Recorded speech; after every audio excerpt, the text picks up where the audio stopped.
My name is El Sadiq Mahmoud from West Darfur. Before the events of the war began in my village, I was living so beautiful life with my family, with my friends, innocent kids like me. So we don't know nothing about anything like war, anything like conflict. So we lived so beautiful life. 1 year ago, we realized that a lot of people were taken to the capital of Sudan or somewhere else. And people were telling us that these people who were taken are forced to be taken to fight for the government or to be soldier of government, either, or you would be accused to be rebel of the country. So that was time we realized that there is something wrong. Militias of the government come and loot things from the people, come and commit the crimes so that there is nobody can ask them. That's the time that I realized, I think it was 1999. I think that's the time that I realized that there is something wrong. It was scary. Although we have been told since we were young, there was a lot of wars here, a lot of people fought. But as a young kids, like me and others, we were so shocked. And it was so tragedy, like it was so tragic, so that we get scared a lot. And first thing they did was they attacked not only my village, but they attacked like thousands of village like mine. They attacked one village after one. Each village was get burned by aeroplanes and then attacked by military of the government, which are the soldiers of Al-Bashir. Then the village will be attacked by Janjaweed militia.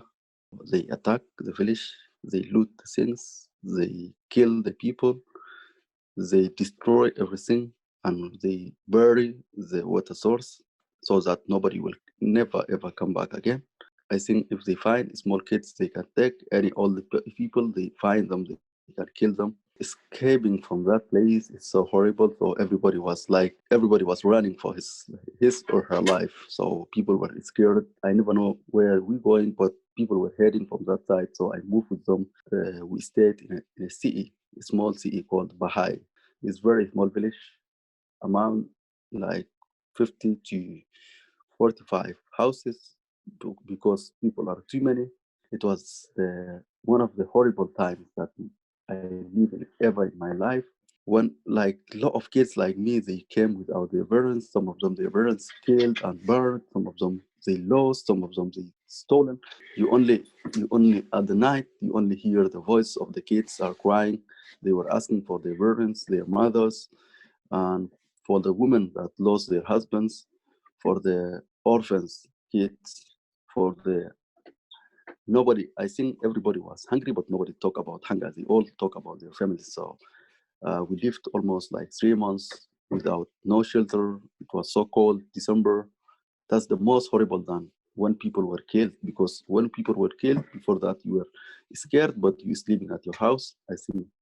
But when you are out of a country, out of your house, out of your family, out of everybody, that's the that's I knew that that's where the war is difficult for those who left, not for those who died. A lot of people died, like a lot of kids. I have seen them in front of mine, and a lot of people that died because of the poverty, because of the hunger, because of starving. But still, if your day never come, you would never die.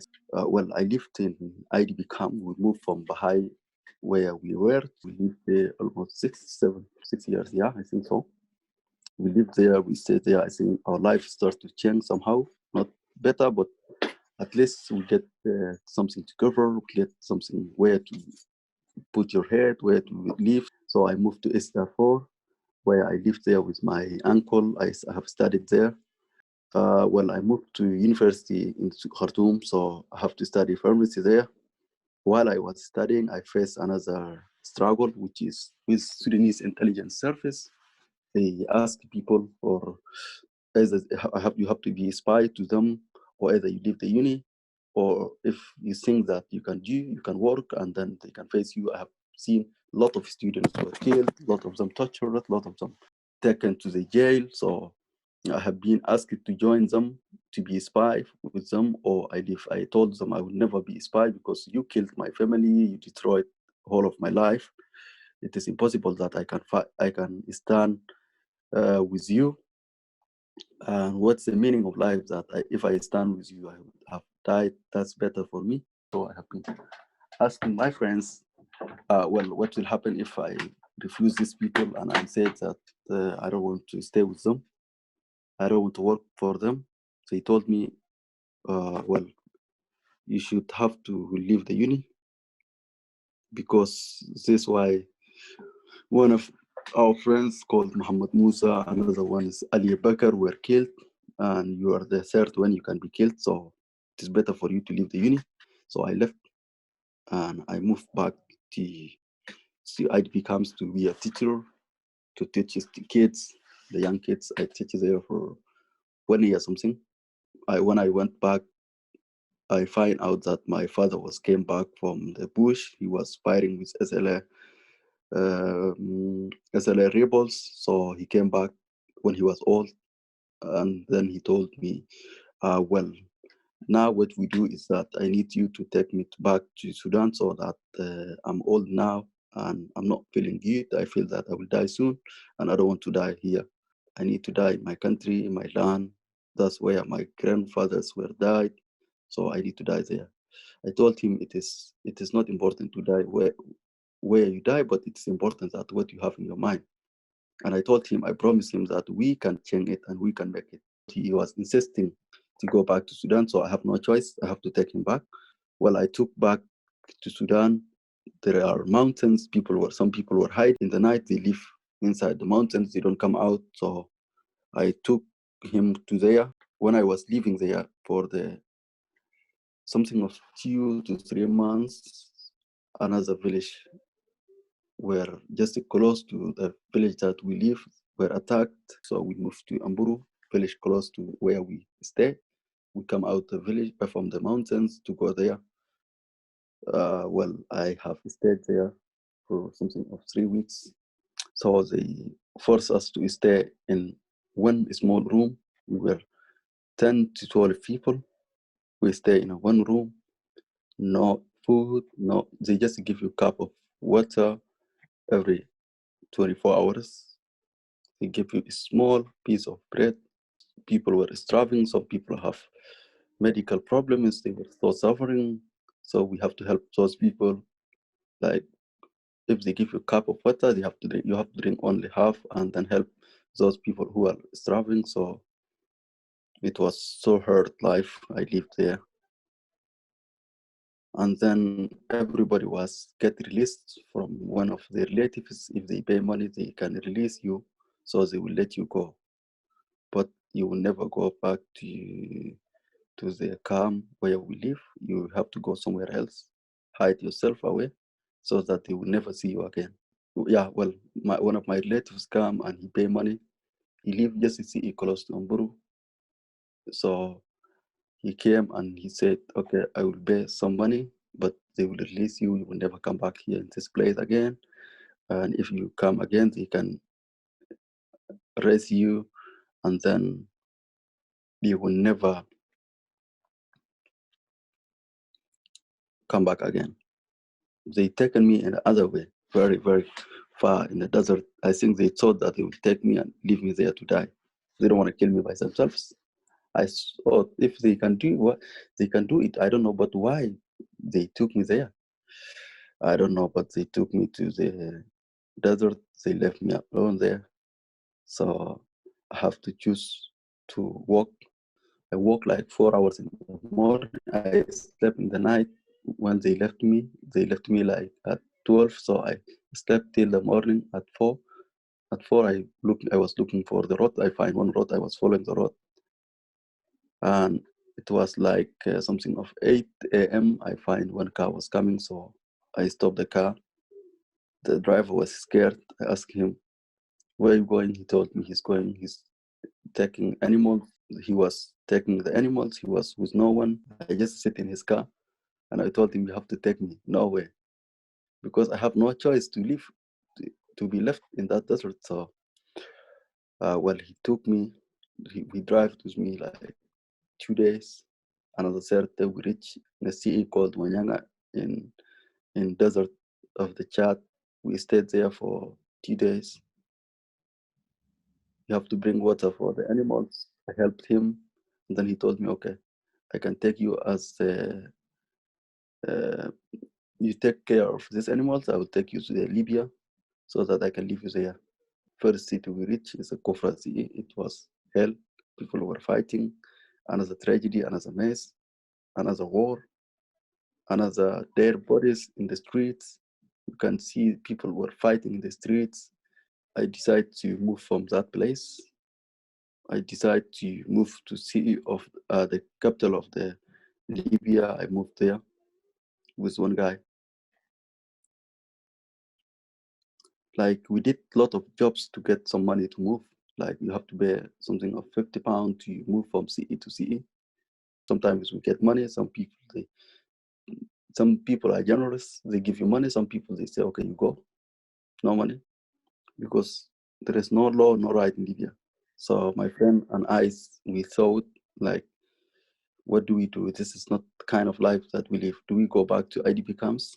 What can we do there?